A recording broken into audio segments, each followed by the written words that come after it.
जब एवोल्यूशन की थ्योरी की बात की जाए तो सबसे मोस्ट इंपॉर्टेंट थ्योरी इनकी कौन सी थी? सबसे पहली थ्योरी कौन सी थी? थ्योरी ऑफ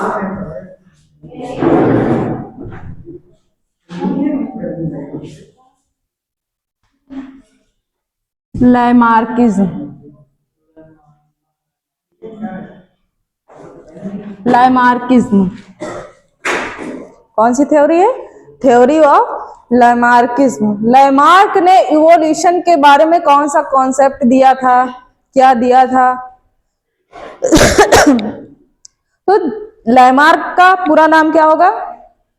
चले बताओ पूरा नाम बताइए।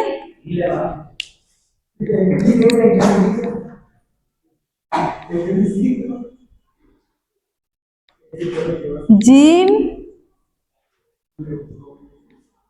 बैप्टिस्ट डी लैमार्क, याद रखना जरूरी। और ये कहाँ के रहने वाले थे? कहाँ के? आइए, वो तो मेंडल है, यहां बात हो रही लैमार्क की। ये फ्रांस के रहने वाले हैं। कहाँ के रहने वाले? फ्रांस के। और इनका जन्म कब हुआ था?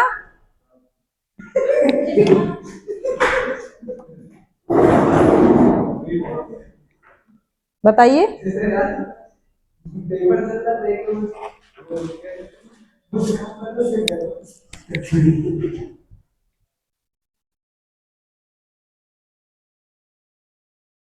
इसके बीच में ये कौन थे?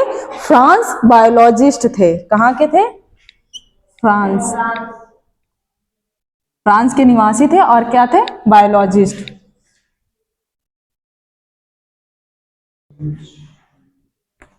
ये शायद 9th क्लास से ही पढ़ाया जाता है ना? पढ़ा होगा ना? लैमार्क कैसे दिया था, और जिराफ का एग्जाम्पल लिया जाए तो तुम लोगों को मन में कॉन्सेप्ट आ जाएगा ना? आ जाएगा ना?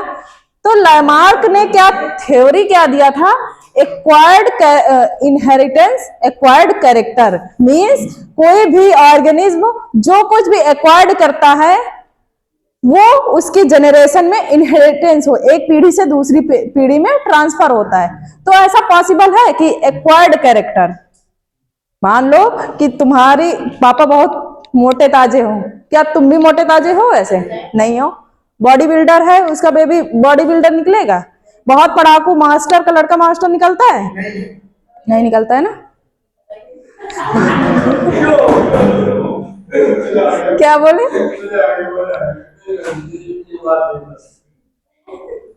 बताइए प्रिंस, क्या हुआ? बताइए।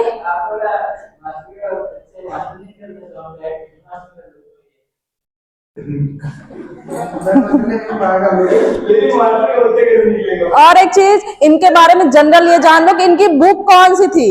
बुक बहुत इंपॉर्टेंट क्वेश्चन, नीट के पॉइंट ऑफ। बताइए इनकी बुक, लैमार्क की बुक कौन सी थी? बताओ। आर्यन बताओ, पढ़ो नहीं?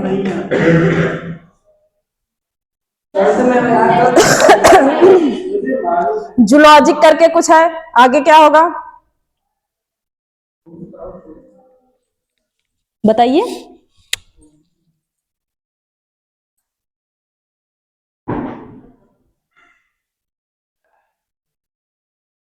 फिलॉस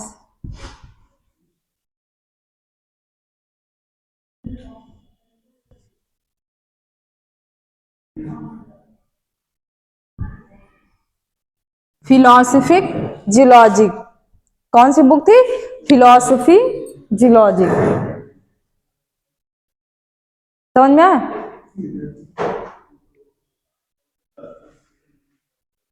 कौन सी थी? Philosophy geologic. ये इनकी बुक है, मोस्ट इंपॉर्टेंट। इसी के अंदर इन्होंने क्या कॉन्सेप्ट, क्या थ्योरी दिया था? इन्होंने क्या, तो इनकी थ्योरी क्या थी?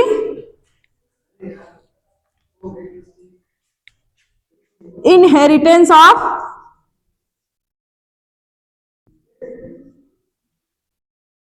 Acquired character.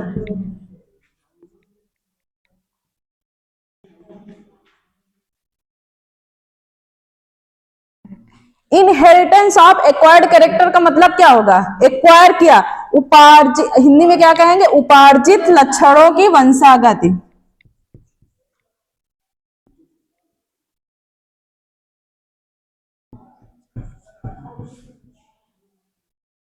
वंशागति। और इसका एग्जाम्पल उन्होंने क्या लिया था? जिराफ। उन्होंने क्या एग्जाम्पल लिया था? जिराफ। उन्होंने देखा कि पहले क्या हुआ करता था कि पहले इतने बड़े बड़े ट्रीज नहीं थे, श्रब्स, हर्ब्स, ये घासेस, ग्रासेस हुआ करती थी जमीन पर, ताकि इजिली जिराफ को इजिली घास मिल जाती थी। लेकिन क्या हुआ, धीरे धीरे बड़े बड़े ट्री बनने लगे, नीचे की कुछ घासेस कम होने लगी, तो ट्री से जिराफ खाएगा ना, अपना फूड लेगा, तो उसके लिए वो, अभी भी बहुत लोग कहेंगे लटका करो लंबाई थोड़ी बढ़ेगी, है ना? ऐसा पॉसिबल है? ऐसा पॉसिबल है? नहीं। तो सुनो, तो इन्होंने क्या कहा। हाँ, तो वही तो, बहुत इनकी थ्योरी को डिस्कार्ड भी तो किया गया है। वही तो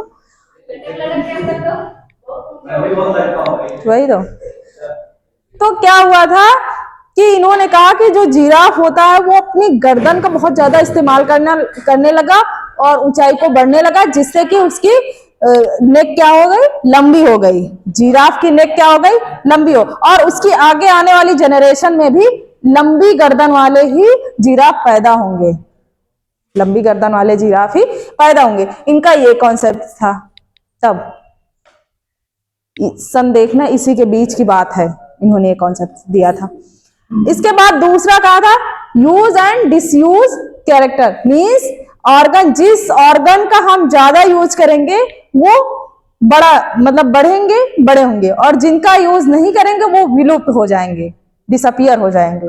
जैसे स्नेक, स्नेक को एग्जाम्पल भी लेके समझाया था इन्होंने कि स्नेक जब बिलों में घुसना था, तो अगर उसके पैर होते तो उसको बिलों में घुसने से आसानी होती? नहीं होती। तो इसलिए क्या हुआ था कि डिसअपियर हो गए, उसके लेग्स डिसअपियर। ह्यूमंस के अंदर टेल पाई जाती थी, लेकिन ह्यूमंस के अंदर कोई काम नहीं था, डिसअपियर हो गई ना। और उसका टेल, अब बोन अभी भी प्रेजेंट है ना, उसी से टेल्स, क्योंकि ह्यूमंस के एंसेस्टर कौन थे? बंदर से। ह्यूमंस के ओरिजिन, डेवलपमेंट किससे हुआ था? बंदर से हुआ था। ये चीज बताया गया था, तो इन्होंने ये चीज बताया कि ऐसा हो सकता। समझ में आया? यही कॉन्सेप्ट बताया, और इन्होंने कहा कि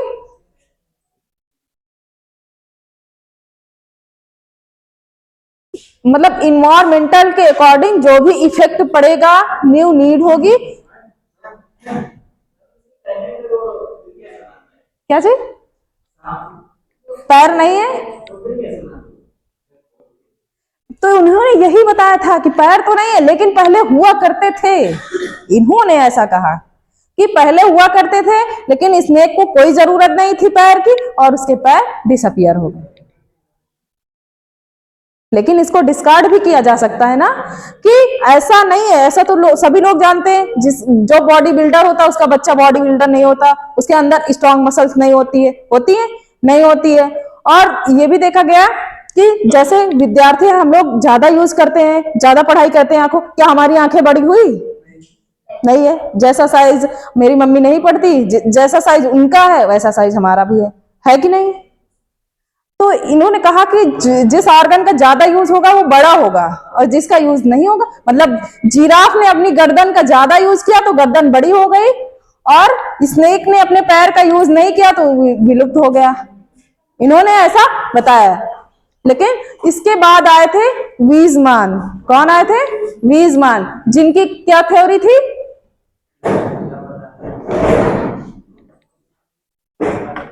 डार्विन है। पहले इसको पढ़ो, डार्विन बाद में पढ़ना।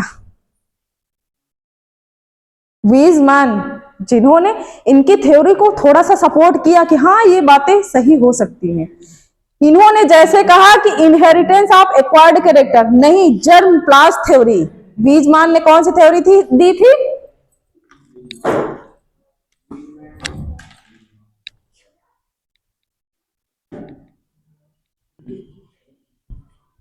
इनकी कौन सी थ्योरी थी?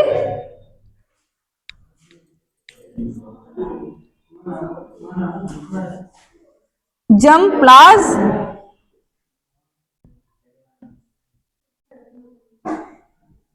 इन्होंने कहा कि हाँ ट्रांसफर तो होगा कैरेक्टर, लेकिन एक्वायर्ड नहीं, जो किसी के जीन्स में, मान लो कि जैसे कहेंगे ना जेनेटिक डिजीज, वो तो ट्रांसफर होती है। तो इन्होंने ये बताया कि हाँ एक जनरेशन से दूसरी जनरेशन में कैरेक्टर ट्रांसफर तो होंगे, लेकिन वही कैरेक्टर जो इसके जीन्स में प्रेजेंट हो, इसके जेनेटिक मटेरियल के अकॉर्डिंग ही बदलेंगे। इसकी सोमैटिक सेल्स में कोई चेंजेस है नहीं, ट्रांसफर होगा होगा। तो हमारी मसल्स ये क्या है? सोमैटिक सेल्स है। जो भी इसकी जीन्स में अगर चेंजेस है तो वही ट्रांसफर एक पीढ़ी से दूसरी पीढ़ी में ट्रांसफर होगा। बात समझ में आई? मैम तो ह्यूमंस में टेल होती है मैम, वो फिर क्यों कह रहे हैं कि साइंटिस्ट की ग्रोथ हो जाएगी पूरी चीज। तो इसी तरह मतलब पहले थी, इनका कॉन्सेप्ट था कि पहले थी लेकिन उसका यूज नहीं हुआ तो धीरे धीरे विलुप्त हो गई। मैम ये तो पॉसिबल ही नहीं है ना इसके अकॉर्डिंग। जब क्लास जम प्लाज मैम उनकी जो वो डेवलपमेंट हुआ हम लोग का, तो मैम उनकी जेनेटिक में तो होगा ना। हाँ, तो मैम कैसे चेंज हो गया? तो यही था कि इनका अलग कॉन्सेप्ट था, इनका अलग था। इन्होंने कहा कि जो कैरेक्टर जम प्लाज में होंगे केवल वही ट्रांसफर होंगे। इनका डिस्कार्ड कैसे किया?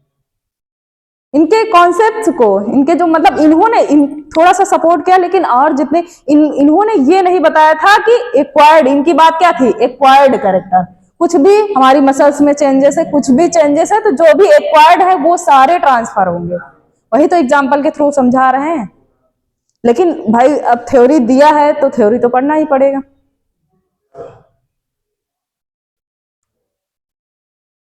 इसके बाद कौन सी थ्योरी आती?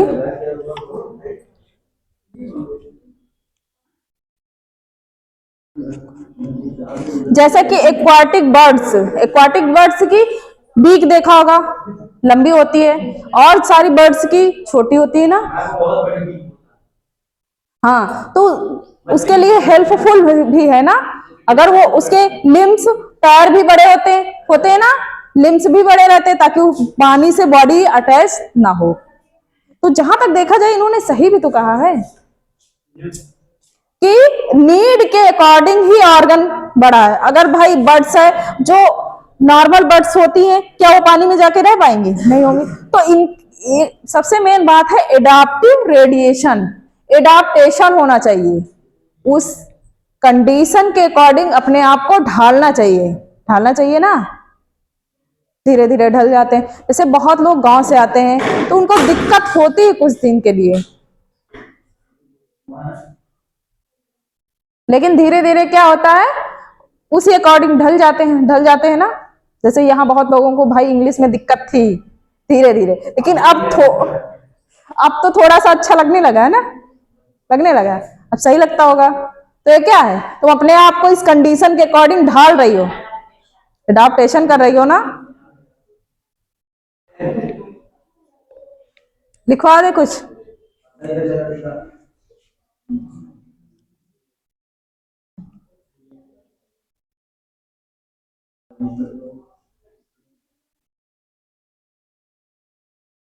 और रिट्रैक्टाइल क्लाउज, मतलब कि जो कार्निवोरस बर्ड्स होती हैं उनके पंजे कैसे होते हैं? रिट्रैक्टाइल, ताकि वो अपने प्रे को पकड़ने में मदद मिले ना। कैसे होते हैं उनके पंजे? रिट्रैक्टाइल, ऐसे, ताकि दबोच ले। चील वगैरह देखा होगा ना, गिद्ध वगैरह, उसकी ऐसे ही तरह थे, ऐसे ही पकड़ता है, पकड़ के लेके चला जाता है।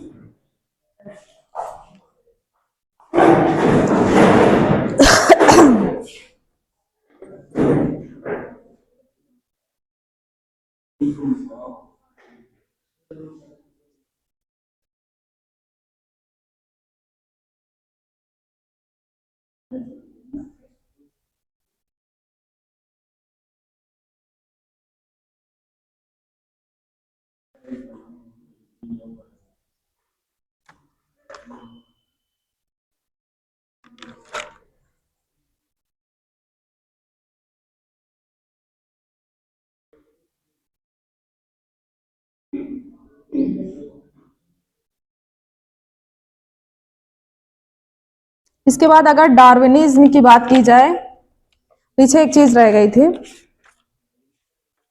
चलो पहले डार्विनिज्म खत्म करके तब। डार्विनिज्म कब आए थे बताइए, किसी को पता है? डार्विन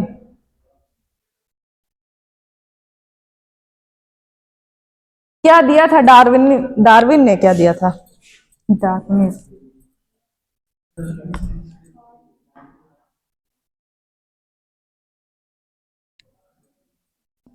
दूसरी थ्योरी कौन सी आती है?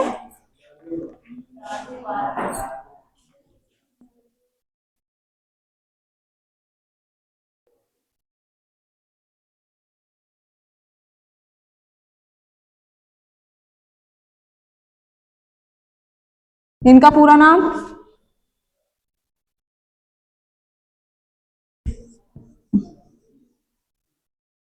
Charles Darwin, Charles Robert Darwin.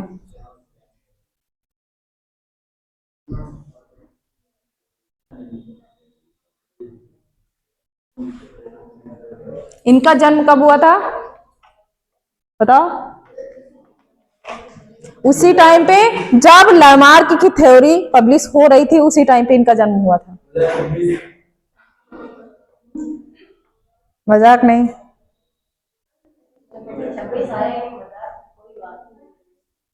बताओ।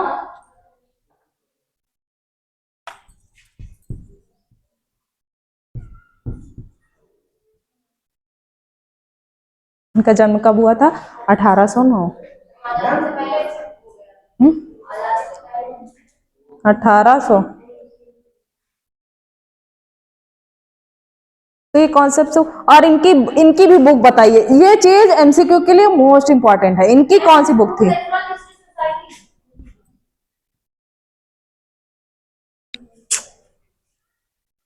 जिसमें इन्होंने अपने कॉन्सेप्ट्स, इवोल्यूशन के कॉन्सेप्ट्स को इंक्लूड किया था। कौन सी बुक थी?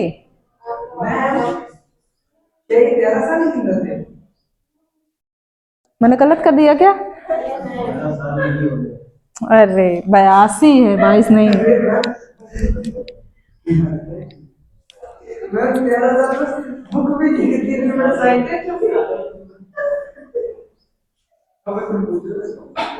बताइए इनकी बुक बताओ। ओरिजिन ऑफ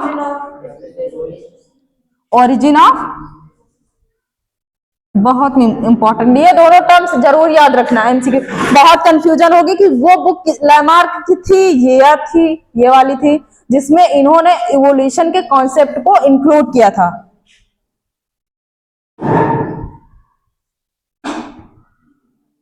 ये थी इनकी बुक ओरिजिन ऑफ स्पीसीज। तो इनकी कहानी देखा जाए तो इनके जो पिताजी थे वो क्या थे? मेडिकल साइंस के डॉक्टर थे। तो वो डार्विन को क्या चाहते थे? डॉक्टर बनाना चाहते थे कि ये मेडिकल साइंस की तैयारी करे। इसके लिए इन्होंने मेडिकल कॉलेज में, इनके जो फादर थे उन्होंने इन्हें मेडिकल कॉलेज में इनका एडमिशन करवाया, और इनको उसमें इंटरेस्ट नहीं था। डार्विन को उसमें इंटरेस्ट नहीं था। तो धीरे धीरे क्या हुआ, बिना डिग्री कंप्लीट किए थोड़े दिन पढ़ाई की और वहां से निकल लिए। इनको तो रिसर्च में इंटरेस्ट था। वो मेंडल का है।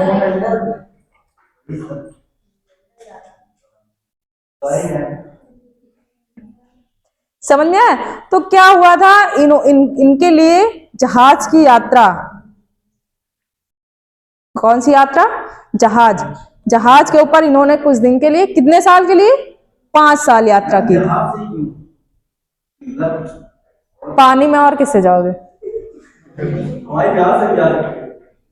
बोट पानी वाली। समझ में आया? तो इनके जहाज का नाम क्या था, बहुत पूछा जाता है। अरे मतलब बोट। जहाज से और इससे क्या मतलब क्वेश्चन? नहीं तो इन्होंने किसके माध्यम से भाई, इन्होंने क्यों नहीं, किस सीप के मतलब किस, कौन सा उनका जहाज था जिसके माध्यम से उन्होंने ट्रेवल किया था, बिल्कुल जानना जरूरी है। तो और फेमस भी है बीगल करके कुछ। बताओ बताओ, तुम तो पढ़ चुके होगे, नहीं पढ़े? मैम याद नहीं है बस। बताओ।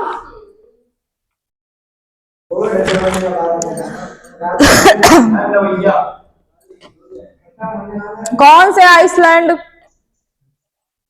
पर देखा था कुछ?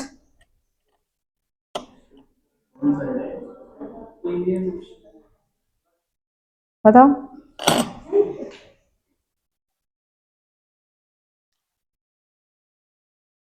HMS beagle.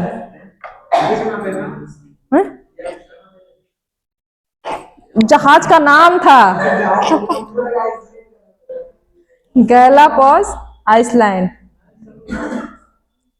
H से होगा हर, और M से मैजेस्टी, और S से शिप बीगल।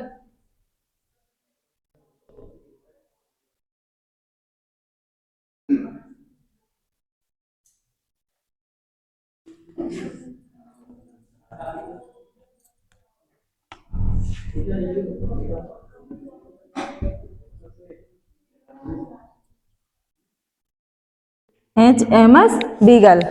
H से हर, मैजेस्टी, S से शिप बीगल। अब समझ में आया?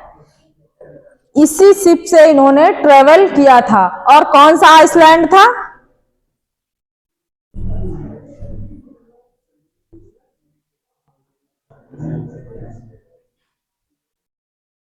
गैला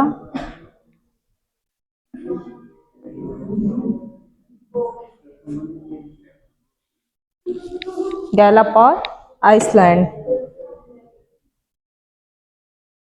समझ में आया?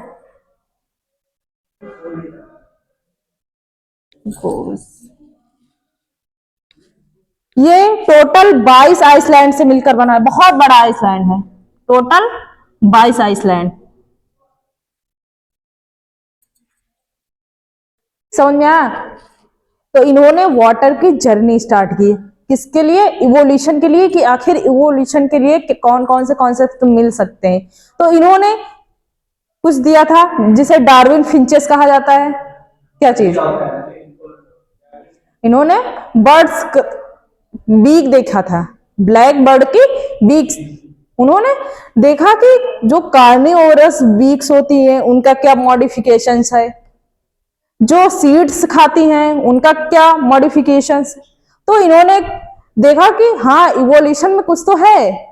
और इसमें सबसे बड़ा रोल है एडाप्टेशन। सबसे बड़ा कॉन्सेप्ट क्या था? एडाप्टेशन। कि एडाप्ट हो गए, जिनको मांस खाना उसके अकॉर्डिंग उनकी बीक्स रहेगी, और जिन्हें सीड्स खाना उनके अकॉर्डिंग बीक्स रहेगी। समझ में आया? तो ये सब क्या एडाप्टेशंस का कारण है। तो इन्होंने जगह जगह पर देखा। और दूसरा है natural selection. Most important theory इनकी क्या है? Natural selection. नेचुरल सिलेक्शन क्या है?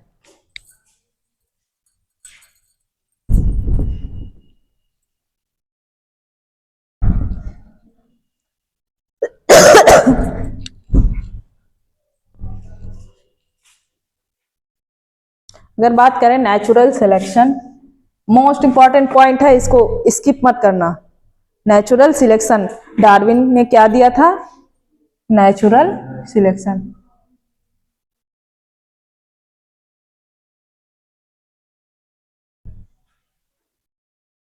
इन्होंने बताया कि जो भी ऑर्गेनिज्म है तभी सरवाइव कर सकता है जो उसके अकॉर्डिंग एडाप्ट हो। नेचर उसको सिलेक्ट कर सके। समझ में?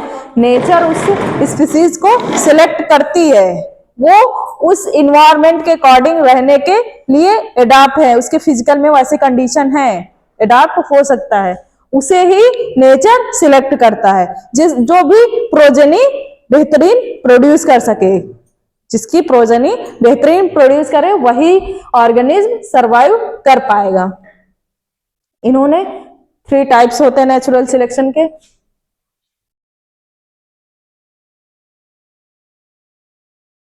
एक होता है स्टेबलाइजिंग,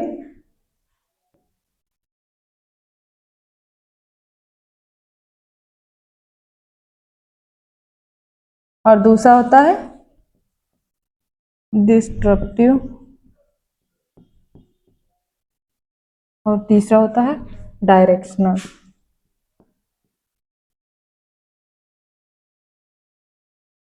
ध्यान दीजिए, स्टेबलाइजिंग में मान लो कि हम कलर के माध्यम से समझा रहे हैं।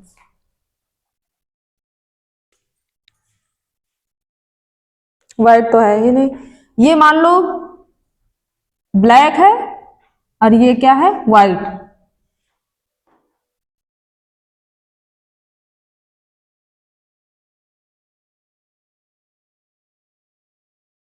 इन ब्लैक और व्हाइट को मिला के क्या बनता है, कौन सा कलर? ग्रे बनता है। तो इनके इंटरमीडिएट स्पीसीज हो गई, मान लो इनमें इवोल्यूशन हुआ, इन दोनों को मिलाया गया, इनकी एक इंटरमीडिएट ग्रे बन गई। समझ गए?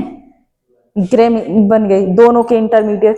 तो स्टेबलाइजिंग में क्या होगा कि स्टेबलाइजिंग नेचुरल सिलेक्शन में ना तो वो ब्लैक को चूज करता है और ना ही व्हाइट को। इसकी ये प्रोजेनी बहुत ज्यादा, मान लो कि एक कोई स्पीसीज है, उसमें ये वाली भी है, ये, तो इन दोनों को ना लेके यही वाली स्पीसीज बहुत ज्यादा से ग्रो कर रही। तो ये तो स्टेबलाइजिंग की कंडीशन हो गई। अब डिस्ट्रप्टिव का मतलब होगा इसके अंदर ये दोनों को लिया जाएगा, इनके अंदर ये दोनों, इसको नहीं, इसको ना डेवलप करके इन ये दोनों। और डायरेक्शनल के अंदर क्या होगा, या तो यही वाली स्पीसीज ज्यादा डेवलप होगी या तो यही वाली। समझ में आया? तो इसका अगर ग्राफ बनाया जाए,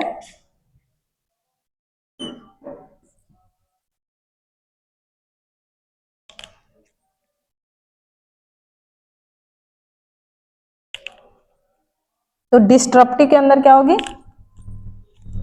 इसका जो इसके अंदर स्टेबलाइजिंग के अंदर ऐसा कुछ ग्राफ, अगर मान लो पेपर में ग्राफ ही दे दिया जाए, समझ में आया, तो ऐसा ग्राफ रहता है इसके अंदर।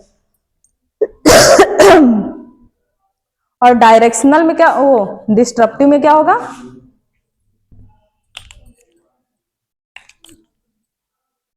छोटा सा बना देते हैं,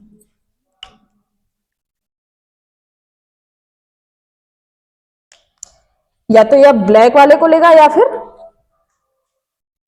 दोनों में से एक।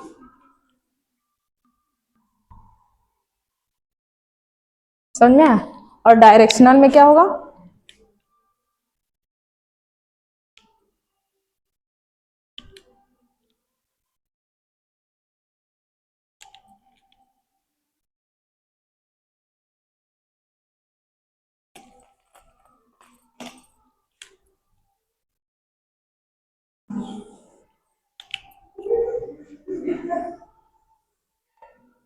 क्या हुआ, किसको रोना आ रहा है? इधर समझो, क्या चीज?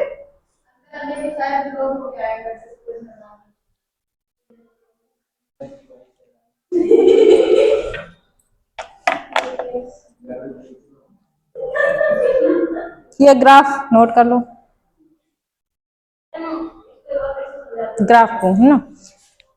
स्टेबलाइजिंग नेचुरल सिलेक्शन आ गया मान लो एग्जाम में कि स्टेबलाइजिंग नेचुरल सिलेक्शन, और मान लो ये तीनों चारों ग्राफ कोई बना दिए, तो स्टेबलाइजिंग का मतलब इसके इंटरमीडिएट को ही सिलेक्ट करेगा। दो स्पीसीज थी, दोनों के कॉम्बिनेशन से जो उनकी प्रोजेनी बनी उसमें कुछ डिफरेंट था, और यही सर्वाइव कर गए, यही क्या हुआ, सर्वाइव कर गई।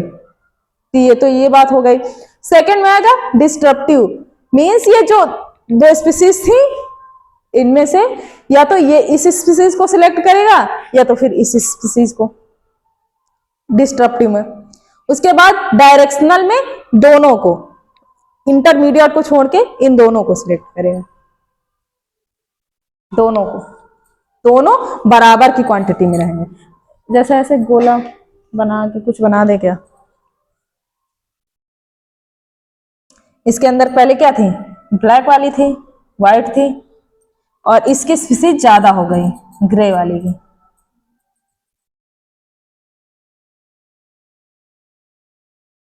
ये क्या हुए, स्टेबलाइजिंग में हो गया। इसके अंदर देखा जाए, इसके अंदर दोनों कंडीशन, या तो ब्लैक वाली ज्यादा या तो ब्लू वाली। ये मान लो ग्रे है, ब्लैक वाली ज्यादा कर देते हैं,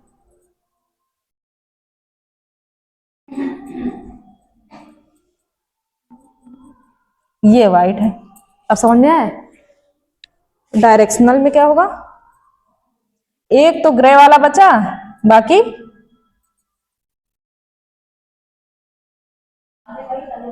आधे। समझ में आया।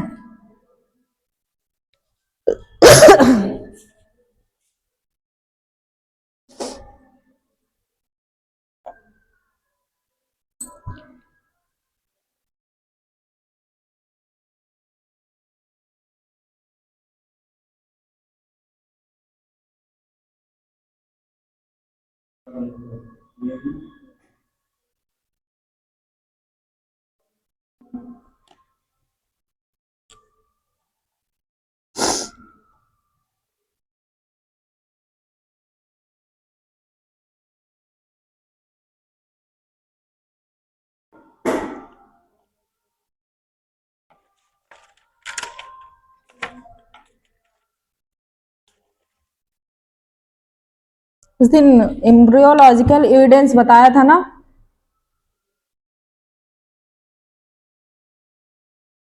उसके बाद मॉर्फोलॉजिकल एविडेंस रह गया था उस दिन।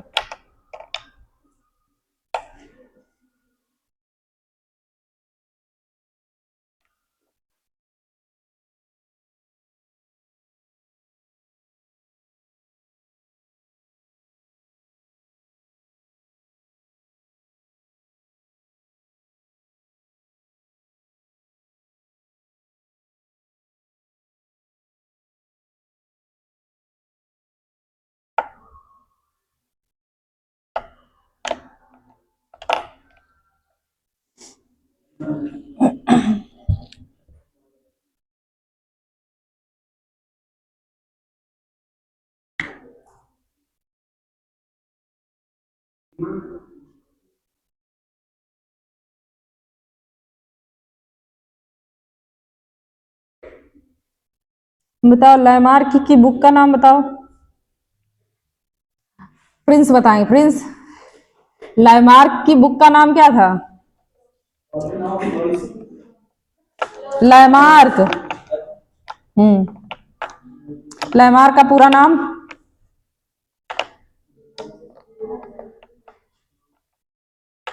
संध्या बताओ। केवल 2 मंथ बचे हैं, है ना, एग्जाम के लिए। हाँ, क्योंकि दिसंबर में ज्यादा पढ़ाई हो नहीं पाएगी, नवंबर है, उधर जनवरी और फरवरी में एग्जाम है तुम्हारे, 18 फरवरी से ना। कैसे होगा, हो जाएगा। तुम भी हो क्या 12th में।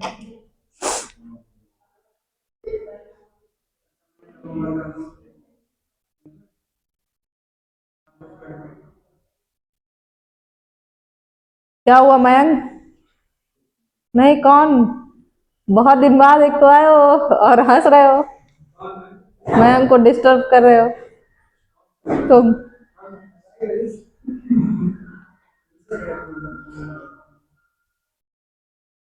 अभी तुम्हें से पूछ रहे हैं, खड़े हो।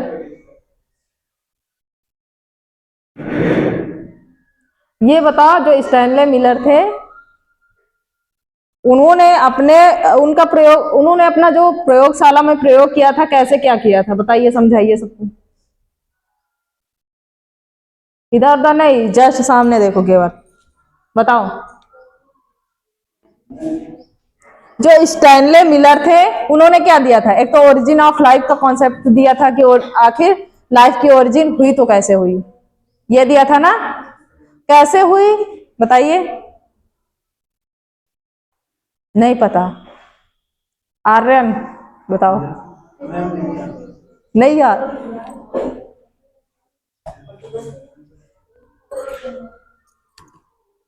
मोस्ट एक्सेप्टेड थ्योरी कौन सी थी ओरिजिन ऑफ लाइफ की?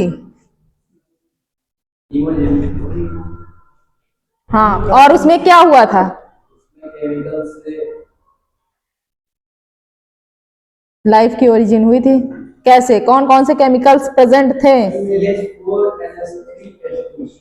इनका रेशियो बताओ। 1:1। 2:1:2।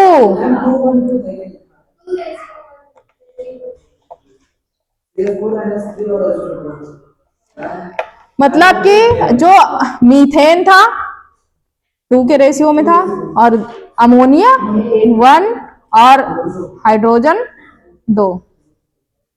वाटर किस फॉर्म में प्रेजेंट थी? वेपर्स के फॉर्म में। और कैसा एटमॉस्फेयर था?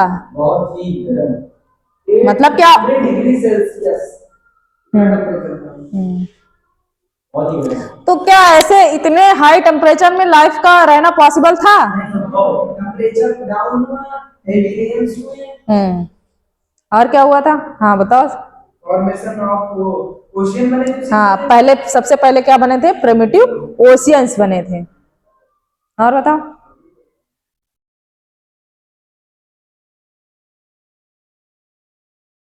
गैसेस कंडेंस हुई, क्योंकि पहले क्या था, लिक्विड के फॉर्म में कुछ भी रहना पॉसिबल था नहीं था, गैसेस कंडेंस हुई।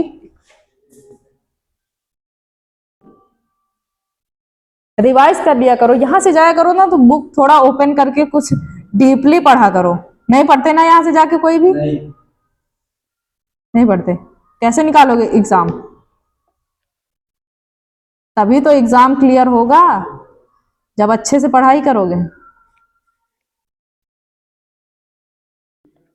भैया को नींद ही आ रही है हमें लगता है।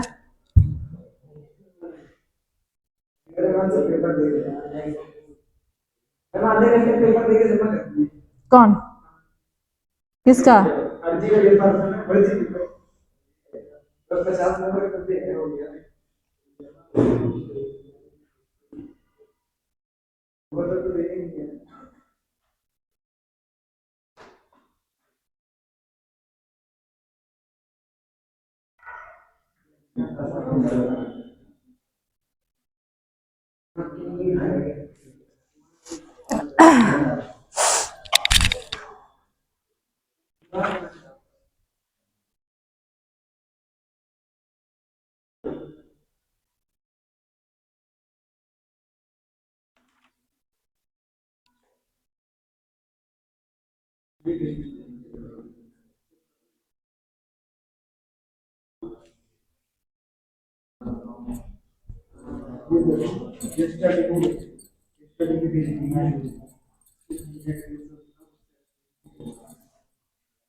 अब किसी दिन तुम लोगों का टेस्ट ले लिया जाए ना,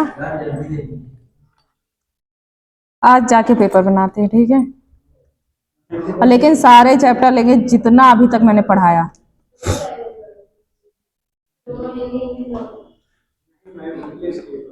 केवल हिंदी हिंदी है ना?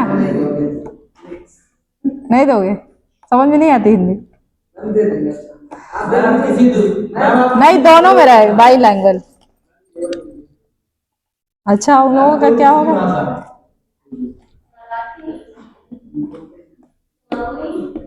तो भाई अच्छे से पढ़ो ताकि रिजल्ट अच्छा आए तुम लोगों का, समझ में आए?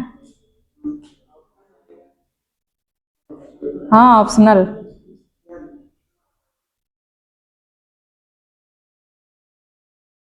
देखो आर्यन अभी स्टैनले मिलर एक्सपेरिमेंट का डायग्राम बनाने वाले हैं यहाँ। मैम याद नहीं है। और क्या बना था पहली बार, मतलब कौन कौन से अमाइनो एसिड बने थे, बताइए नाम। इंपॉर्टेंट है, यही चीज बहुत ज्यादा पूछे जाएंगे नीट के पॉइंट ऑफ व्यू से, बहुत इंपॉर्टेंट था वो। बताओ प्रिंस। हाँ और देख लिया। हाँ तो बताओ ग्लाइसिन और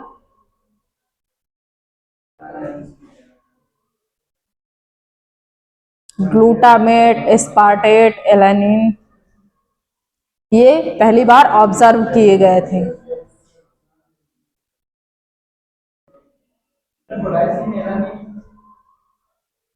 हाँ और दो दो चार बना। दो दो चार बना।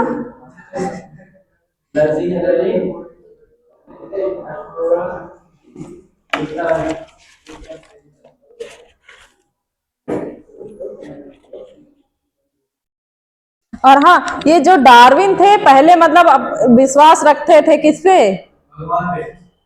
हाँ, स्पेशल क्रिएशन पे। जो डार्विन थे ये किस पर विश्वास करते थे पहले?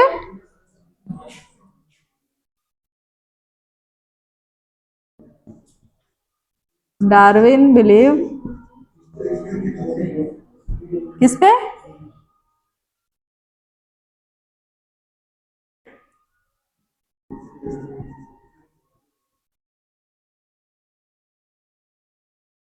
स्पेशल क्रिएशन, यानी कि बाइबल।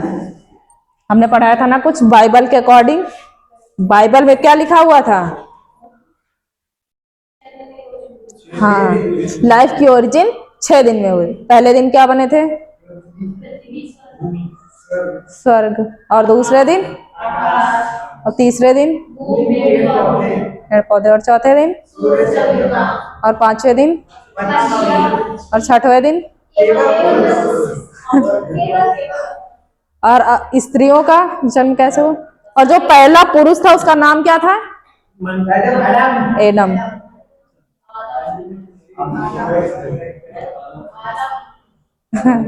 और स्त्रियों की ओरिजिन कैसे हुई थी उससे? तो कैसे स्त्रियां बैठी है फिर? स्त्रियां होती आज? उनकी 12 रिप्स, 12 रिप्स से हुई थी। 12वीं पसली किससे हुई थी? 12वीं पसली से ओरिजिन हुई थी। अब ये 12वीं पसली रिब्स जानते नहीं है कितने? 12 पेयर्स रिब्स होती हैं, टोटल 24 रिब्स। और उसी लास्ट वाली से उन्होंने कहा चलो अच्छा स्त्री को बना ही देते हैं, बिना स्त्री के काम नहीं चलेगा।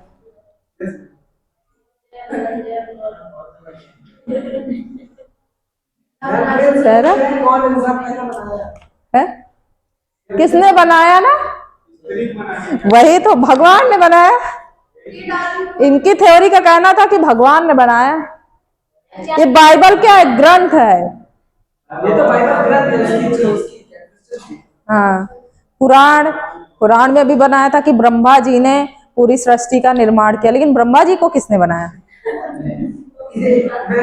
हमें तो कुछ बनाते हैं तो मतलब हमें तो ब्रह्मा जी को बनाना है, और उनका मानना है कि वो बना रहे हैं। तुम बना रहे हो?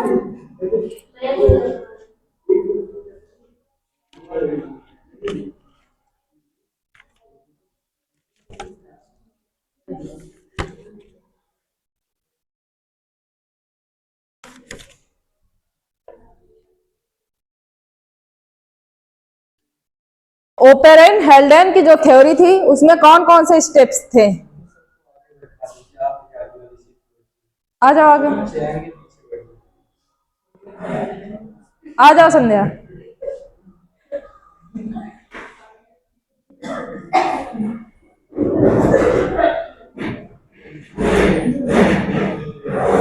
बताओ। जो ओपेरेन हेल्डेन थे,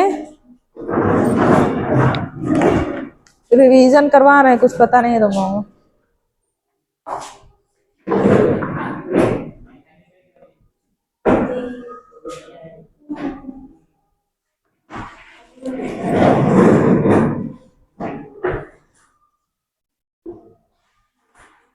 जो ओपर एंड हेल्डेन थ्योरी थी, कॉन्सेप्ट था, इन्होंने एक तो केमिकल थ्योरी दिया, थ्योरी इन्होंने दिया था, और एक्सपेरिमेंट किसने किया था? अगर एग्जाम में आ जाए ओपर एंड हेल्डेन की थ्योरी का एक्सपेरिमेंट किसने किया था, तो किसने किया था? स्टैनले मिलर, यानी यूरे और मिलर। यूरे कौन थे? स्टैनले मिलर के गुरु थे। कौन थे? गुरु थे। और गुरु चेला ही मिलकर क्या किए? प्रयोग कर डाले और लैब के अंदर एक इन्वायरमेंट क्रिएट किया। समझ में आए? इन्वायरमेंट क्या?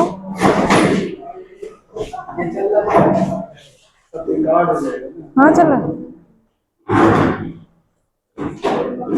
ये तो हमेशा चलता है।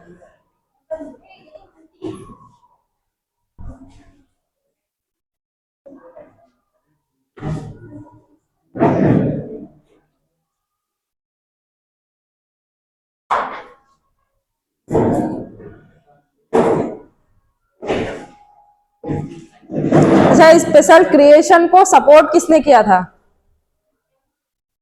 बताओ। ये सब ऑब्जेक्टिव के लिए मस्ट है। स्पेशल क्रिएशन को सपोर्ट किसने किया था? डार्विन। अच्छा, डार्विन ने तो सिर्फ बिलीव था, बाइबल के ऊपर बिलीव था कि हाँ भगवान ने ही सब कुछ बनाया है, भगवान ने ही इंसान को बनाया है, पहले जब छोटी एज में, हाँ जब उन्होंने पता, लेकिन जब उन्होंने अपनी थ्योरी दी तब उन्होंने क्लियर किया कि भगवान ने नहीं बनाया, नेचर ने।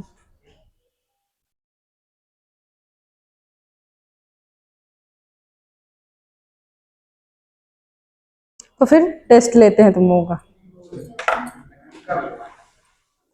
और फर्स्ट सेकेंड थर्ड प्राइज भी मिलेगा। First second third prize.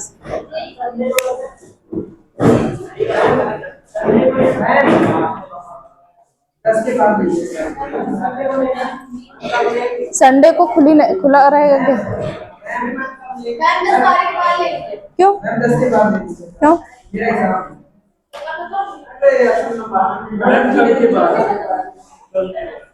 कल के बाद तैयार हो जाएगा।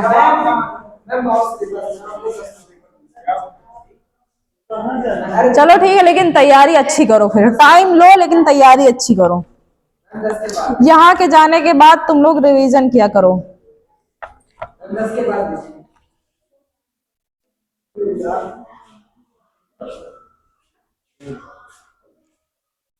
अब हम क्वेश्चन पूछ रहे हैं, आंसर दो।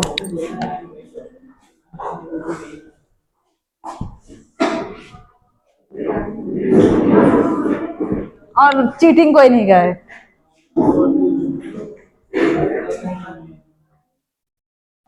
बताओ, ये बताएंगे प्रिंस। बताओ, बस एक लाइन में आंसर देना है। प्रिंस, एक लाइन में आंसर देना है, बहुत सिंपल है, छोटे बच्चों वाला।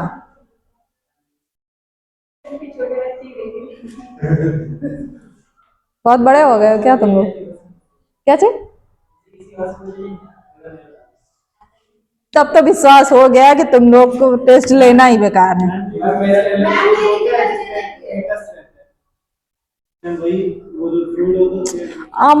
वो एमनियोटिक फ्लूइड की बात नहीं हो रही, अमोनिया, अमोनियोटेलिक। अरे टेलिक, हमने भी गलत लिख दिया।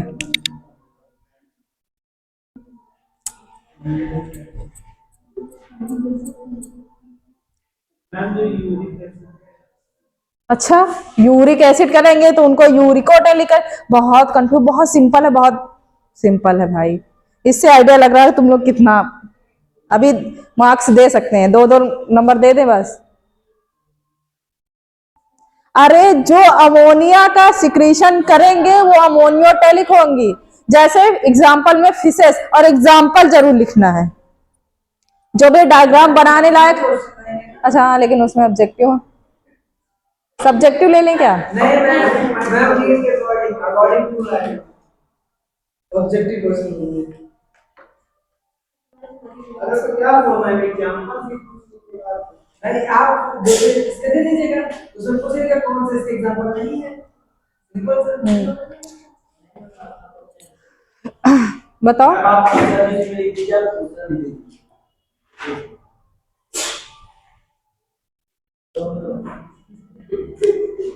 बताओ अमोनियोटेलिक बता दिया, वही बता दो। देखो इतना सिंपल था लेकिन तुम लोगों को लगा कि मैम पता नहीं क्या पूछ ली, बहुत बड़ा है।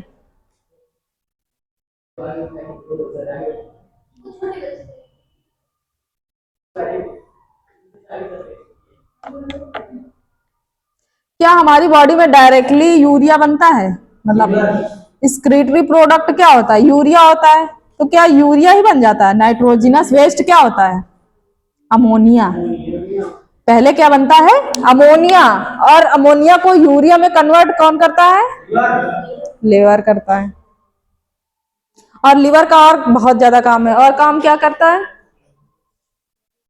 मैम खून साफ करता है, मतलब कि जहर खाने के तो लिवर है फिल्टर करता है खून को साफ, मतलब डिटॉक्सिफाई करता है। जहर फिल्टर करेगा लिवर में क्या होगा?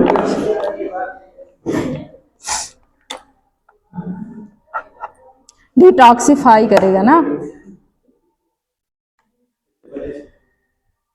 अगर आपने अल्कोहल लिया है कैसे पता चलिए? लीवर से। किडनी जांच से। अरे लीवर अल्कोहल। हाँ।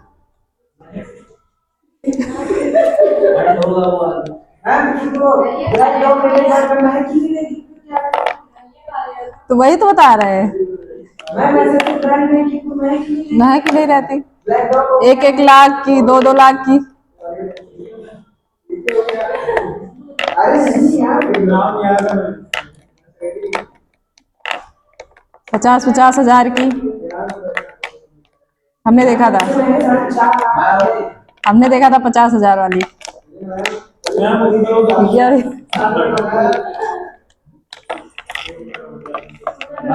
बिहार भेजेंगे।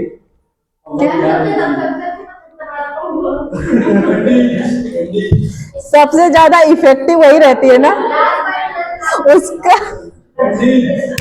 हाँ उसका इफेक्ट देखो, उसका इफेक्ट अच्छा है ना। मैम लोग इंग्लिश बोलने लगते हैं। लेकिन आज इंग्लिश भी बोलता, अपनी सच्चाई भी खोल देता है ना। इसको बंद कर दो। सच्चाई भी बोलने लगता है ना।